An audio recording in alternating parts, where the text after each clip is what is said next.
Welcome back to Hotel Talk, and today I'm so excited because we have an author, and not just an author, a best-selling author from the UK who's based in Cyprus. She's quite famous in her field. Many people know her books. It is none other than Michelle Adams. And what a lot of people don't know about Michelle is that she's married to a Cypriot, speaking Greek, living in Cyprus for many years. And she also wasn't always an author. She has a quite surprising turn of events that happened in her life that led her to the path of fictional writing.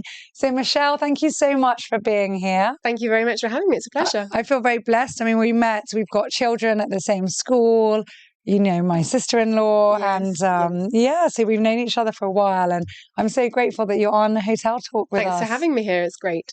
So, Michelle, your real life name is Michelle Theodoro. Yes. But you have your stage name within the literary world of Michelle Adams. Yeah. Maybe tell us a little bit about that. About how we came to have a pseudonym. Yes. Okay. I mean, I know many authors have it.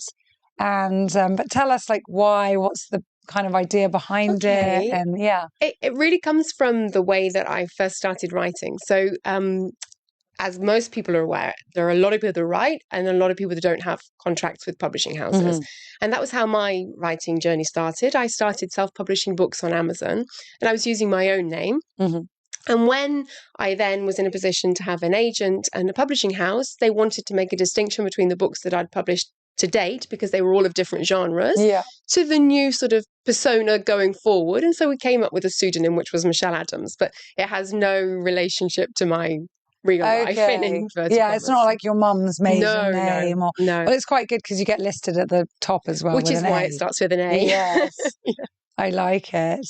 Okay. And then, so let's hear a little bit about, I mean, you've told me before, but you've got a medical background. Yeah. So how did you get into writing from that? My university education was clinical science, which was something that I did well at school in. And so I went into that area and I enjoyed the hospital work. It was something that really I was drawn to all the way through my sort of educational life. But I had this passion for writing. I'd always wanted to be a writer. I'd always enjoyed books. But when you're 15 or 16 years old and you're trying to decide what you're going to study, if you tell people you want to be an author of books, they'll say, well, you need to find another plan because that's never going to happen. Which is kind of a job that pays. You need a job that pays, and you need a job that everybody can do or understand how you got there. So this is how I came to study science. So did you always know you wanted to be an author? Always. I always wanted to be an author. I was the kid that was reading their books under their bed. Like, that was me. I was always into writing, always into reading. But it's one of those jobs that you don't understand how to get into it. And I didn't really want to do something related, like I could have studied English literature, for example, but I didn't want to do that. I just wanted to write. And so because that wasn't the plan, I went in to study science, and I did that for 14 years in the UK. I was working in a hospital. But at the same time, I was writing. It was something that I always wrote. Not always. I think I got to the point where I was about sort of 21, 22 years old. And I started to tell people, I'd really love to be a writer. And everyone said, well, you should write a book, but where do you start? It was kind of one of those hurdles that I didn't know how to get over. And I think it was when I was about 27 or 28 years old, I thought to myself, if I don't write now, I'm probably never going to start. You have to make the first move, right? So I just decided I'm going to find a subject and write a book about it. And that was where it began. And what was your first book? The first book I ever wrote was called The Loss of Deference, which was a sort of dystopian medical drama. So they say, write what you know, right? So I chose a hospital as a setting. I wrote some sort of futuristic society. I don't think it was particularly well researched or particularly well developed, but it was the first step of saying, I'm going to go from 0 words to a full chapter, to 2 chapters, to a full book. It's amazing. And I think it was about, 75,000 words in total by the time I'd finished. And I had no idea about editing or how to then develop it from that first draft. But just completing that first novel was the push to keep going. Yeah. Amazing. So how long until because you published several books, self-publishing, didn't you? Yes, yeah. And presumably they did okay considering they did self-publishing. okay. They did okay. It's quite difficult to make traction competition in the self-publishing world because there is such a huge volume of books. When you have a publisher behind you, it's a little bit easier to get a foothold in, say, publicity or in newspapers, magazines, bookstores. When you're self-publishing, really, you're only on Amazon, and it's whatever publicity you can create for yourself, either via blogs or podcasting, this kind of thing. But for me, when I started in, I think it was probably 2008 or so, I started writing a book. I didn't publish anything until 2012, and that was after I'd moved to Cyprus. And so there was that break in, when you emigrate, suddenly everything changes. And so you forget about all of the other nice things that you like doing. You're trying to learn a new language, you're trying to find a new job, you're trying to settle into a new place. So I didn't do anything with the books for about a year and a half. And then when I realized that I could self-publish, I did. I had tried to get an agent with that first book. I sort of very naively sent it out and thought, yes, I've finished a book. Somebody will want it. And obviously nobody did because it wasn't that good. But it's a sort of a lesson learned. And you start to learn about the publishing industry and realize, well, if this doesn't work, what does? And so let's keep writing. Let's try to improve. And then when self-publishing became a thing, I thought, this is an opportunity to put my work in front of other people. And so I used it.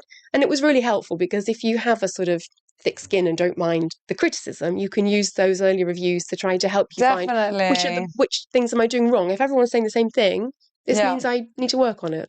Yeah, definitely. It takes a lot of courage to accept that, but move on from that and turn any negative reviews into positive decisions afterwards. That's amazing.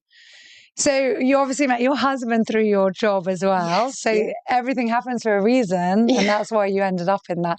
So you met your husband, then moved to Cyprus because he's Cypriot. We moved to Cyprus. He's Cypriot. And I think really being in Cyprus did help me with the writing, even though sort of when I first came here, it was difficult because I didn't have a job. I did, and then 2011, as we all know, here in Cyprus was quite difficult. There was the financial problems and the job that I was going to go into when I emigrated disappeared before I'd even started. So I spent a few months unemployed, which was really good because it gave me an opportunity to focus on learning Greek. I sort of settled in, found my feet kind of thing in this new environment. But because I had extra time here in the UK, I was working in the NHS. I was doing a lot of on-call. I was so busy. Here I had a bit of extra time, and so I could think, okay, I'm going to use that to try to focus on the writing. That's amazing. And how many books did you publish, then self-publish, before you had an agent? And how many have you published since? Right. And tell us a bit about those books that you've done since. So self-publishing, I think I published 6 books, one of which was a sort of... it was a series of 5 shorter books, which was a sort of dystopian thriller type compilation. It was my 7th full manuscript that then got me an agent, and I've published 4 books. Imagine, you see, everyone, practice makes perfect. Just keep on doing it. I think I probably wrote 1 million words before I got an agent. But if you don't write those words, you don't get good enough to get an agent. I mean, some people do. Some people write that first book and it's brilliant, and you get an agent and you publish it and it's great. But then they might write the second book and it's not. And it doesn't go well. So everybody has their own story, Writing generally, and I think a lot of maybe the arts, it's about persistence, because everybody goes into the arts as a nobody, and you have to build that expertise. And find your own style and own way. And and in the beginning, it's easy to sort of look to your heroes or who you enjoy and even use their work as a way of understanding how to put things together. Reading for every writer is so important. You understand how a chapter structure works, how the chapters work together, how you can use metaphor and these sorts of things from the other people that you like. And so in the beginning, it's obviously you start to imitate, well, if I do that, then maybe this story will work. And if I do that, this bit will tie into the next bit. So it takes a while to develop your own style, your own voice, and to understand as well what you want to write about. I wrote in so many different genres before I understood that this is what I want to write, or this is the story that matters to me. Yeah. And then, so you found an agent, and then now you've published, is it 4 books? 4 books, okay. I've published 2 psychological thrillers and 2 commercial women's fiction. I'm now writing psychological thrillers again, which is really, I think, the genre that I love the that you most. love the most. Yeah. I mean, I have like, lofty I ideas read that I'd like to Little read fantasy. Wishes. That's Yeah. women's fiction. Yeah. I think thrillers is more. Yeah. It's more my genre. But it's beautiful. It was a lovely book. I really enjoyed it. Well, I'm glad you enjoyed it. It was a personal book because it was about when I lost my father. And I think sometimes you just have this story that you want to write. Yeah. That book came to me while I was on a 7 to 8 hour layover in Lithuania, waiting to get back to the UK because my dad was sick.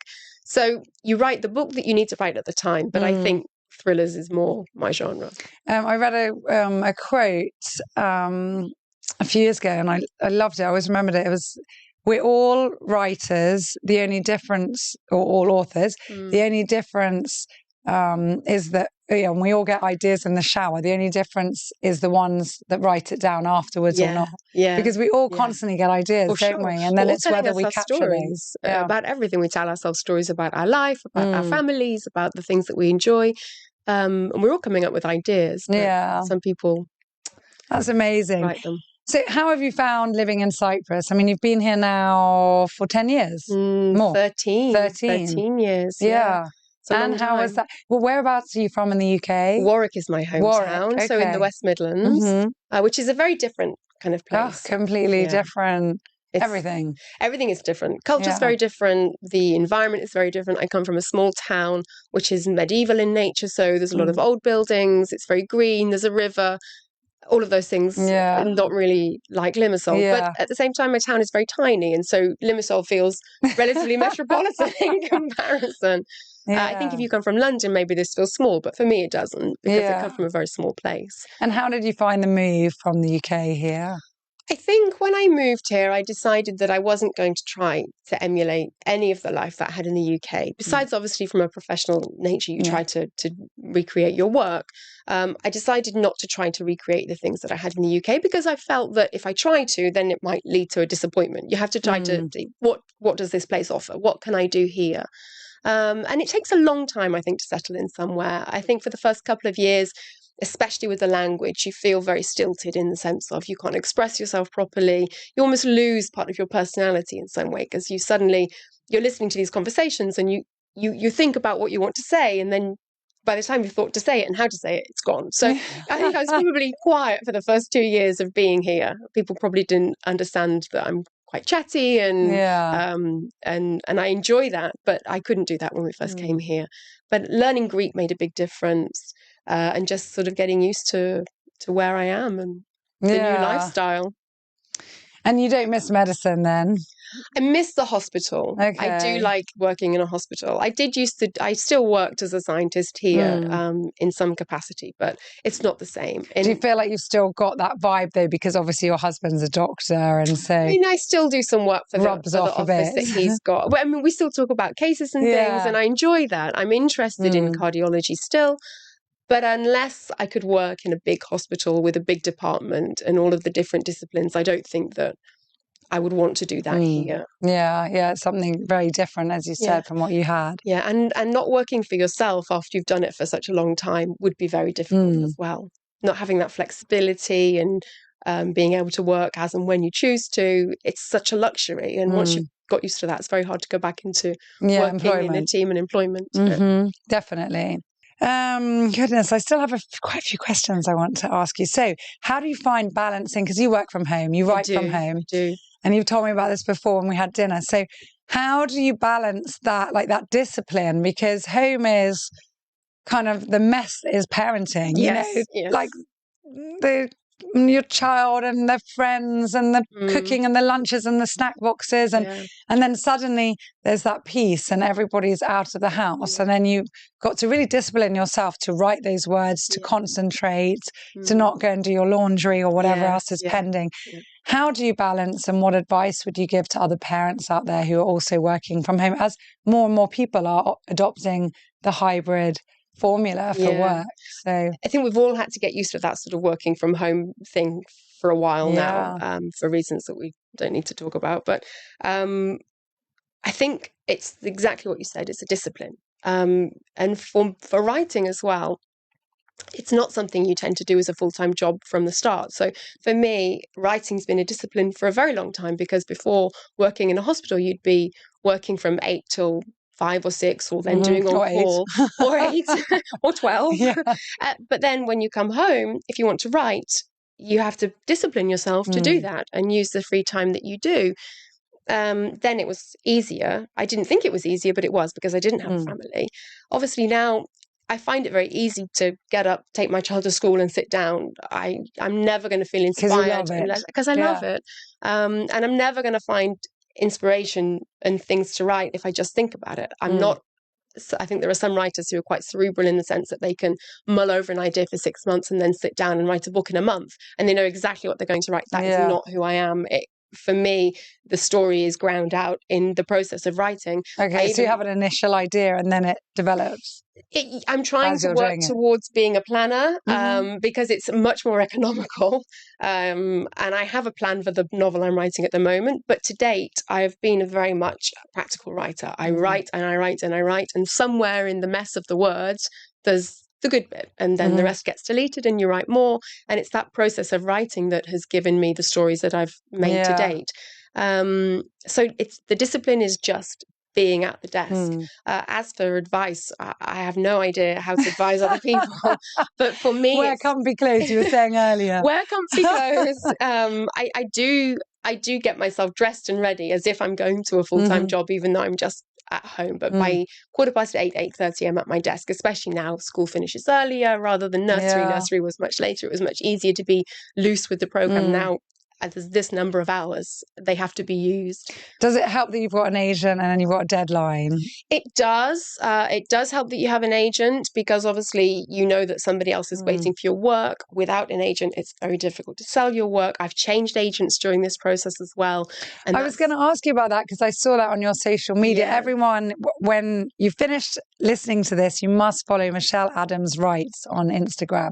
I love it because you do funny posts and they're just all happy. I really like them. And I saw that you posted that you changed agents. What happened? I mean, why and what? I think it's one of those things that's much more normal than anybody realizes. And I know I sort of went into having an agent for the first time and thought, I can never lose my agent. This would be a total disaster, because then obviously you can't sell your work. So when I was in a position where we decided actually we're not going to work together anymore. Was it mutual then? What happened? I mean, it was mutual, really. It's an industry I know nothing about. So, it's one of those things that if you come to the end of a contract, especially at the end of COVID, it was very hard to sell books. If your contract doesn't get fulfilled, they're not keen to re-option a new book. And then relationships break down. And so I was unagented for about maybe 6 months, 8 months. And I wrote a new book and approached different agents and found a new person to represent me who seems to be really great. But I think it's one of those things that happen a lot. It's just that nobody talks about it because everyone's like, oh God, I lost my agent. I can't tell anybody about this. It feels like you've gone back like 10 steps. It's a new opportunity. Every challenge is a new opportunity. You have to look at it that way. And for me, it was a really positive moment in sense of solidifying, what do I want to write? What do I want to write to approach this new person? And so it gave me a sort of moment for clarity. Yeah. And what am I good at? What am I good at? What do I care about? What stories do I want to tell? They say that the they in sort of inverted commas, they say that writers write the same story over and over again with the same themes over and over again. And I think that's an important thing as a writer, is to establish, like, what do I want to talk about? What do I care about? Why do I write these stories? And that's really a moment when you sort of have to rebuild or regroup. It's a moment to say, this is the person I am. This is what I want to write about. This is what I care about. And give yourself a chance to forge that idea in your mind. Because as a writer, if you don't have a vision for what you want to create, you just end up doing lots of random things. But it's nice to have a clear-cut idea about what you want to do.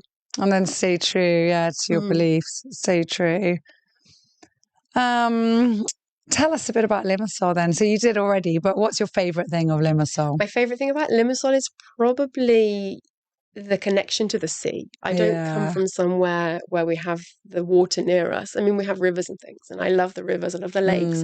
But being near the sea gives you an idea of sort of like the passing of time, the tides, the seasons. You really see it in the sea, and I really like that. Oh, me too. So your favourite quotes? My favourite quote, I'm going to have to get it from the phone. Do. I'm going to have to read it out. I love asking this to everyone. I also have asked people what the favourite book is or favourite author, but Definitely we want favourite quotes. Well, this comes from one of my favourite books. Okay. It's a book called A Little Life. A Little Life. By Hanya Yanagihara, I think is her name. And it's just a fantastic book. It's very long and it's very difficult to read in the sense that it's quite dark subject matter. It's about friendship. It's about these 4 men who grow up together, who fall out, who come together again, who forge relationships, friendships. They become lovers. It's really, really beautiful snapshot of what life is. So the title, A Little Life, is it really tells what the story is. But one of my favourite quotes from it is that things get broken and sometimes they get repaired. And in most cases, you realise that no matter what gets damaged, life rearranges itself to compensate for your loss, sometimes wonderfully. And I think that just really sums up what the book is about. It's about sometimes things difficult. And life is difficult. But it's the life that you've got and you have to try to live it and take the positive from it. Yeah. I just gave a talk actually on happiness, and I said in it that it's the same story, it's just how we tell it. Absolutely. So we've all got a story. We can either tell our story in a negative way, look at things without being positive, or we can turn it the other side and look at the bright side and say, well, this is what I've come out of this with and I'm so grateful, and move on. I think sometimes people think it's like a sort of Pollyanna way of looking at the world, and that's not how I look at the world. But I do think that whatever's going to happen, you can't change it. So you have to look for how the story works for you. Before I give you a bonus question, to all listeners, if they read one of your books, which one would you tell them to read? That's difficult because they're all very different. And you love them all, I'm sure. I love them all. Like choosing your favourite child. But you can read, if you want a story that is sort of what we just talked about life being what it is and making the most of it, you should read Hidden Treasures. That's my latest book. Okay. All right. There you go, everyone. You know what you're reading next. So there we go. Okay, let's pick any. I think I've got 2. That's all right. Maybe it was meant to be. I'll keep one on the side. So, who is the one person that you admire most? That's a nice question. Who I admire the most? This is such a difficult question. I admire so many people. Yeah. But maybe who was your mentor? Or I think I'm going to say Stephen King as a writer. Okay. And I say that purely on the basis that as a child, he was the writer that made me want to be a writer. Okay. And he was the writer that made me understand what a story was and how it should be told. So, he's definitely the reason that I am sitting here today as a writer. Oh, that's so nice. I hope he listens to this. I'm going to ask you the next question just because I feel that it was meant to be that you pulled it out. Okay. So what are you proudest of in your life? Probably my perseverance. Oh. It's not very easy for me to give up. Yeah. Well, it sounds like it. If you want to be a writer, that's the thing that you need more than anything. You can have a lot of skill. You can write a fantastic book and it doesn't find an agent and it doesn't find a publisher. But if you persevere, you will write the book that somebody chooses. Exactly. Or the world's just not ready for it. I mean, look at J.K. Rowling. Yeah. I mean, that's the story that, I think we all know. I think she had a 500 book print run, which is a really, really small print run. And I think she was rejected by something like 40 agents.